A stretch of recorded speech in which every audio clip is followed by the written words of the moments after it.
French Assam সাহিত্য সভাৰ সপ্তমটি দ্বিবাৰ্ষিক অধিৱেশনলৈ আপোনালোকক স্বাগতম।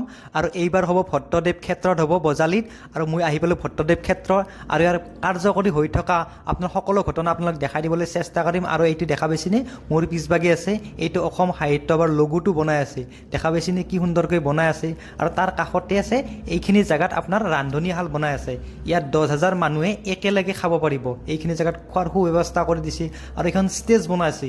এইখন ষ্টেজত বহুত ন শিল্পী আহিব, আমাৰ পাপন দা আহিব, বহুত কেইজন শিল্পী আহিব, তাৰকা ডাঙৰ ডাঙৰ শিল্পী আহিব। আৰু এই মোৰ পিছভাগে দেখা পাইছেনে এইটো জাপি এটা বনাই আছে, প্ৰায় 1 বিঘা মাটি আৱৰাক এটা জাপি বনাই আছে। আৰু জাপিটোৱে গিনিজ বুক অফ ৰেকৰ্ড কৰিব বুলি শুনিব পাইছোঁ, কিমান দূৰ কাৰ্যকৰী হয় নাজানো বাৰু।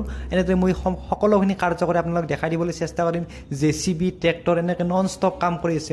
মই ওপৰত উঠি গ'লোঁ, ষ্টেজৰ ওপৰত, আৰু ওপৰৰ পৰা দেখা পাইছেনে এইখন গেট এখন বনাই আছে, দেখা পাইছেনে মই আপোনালোক দেখাই দিবলৈ চেষ্টা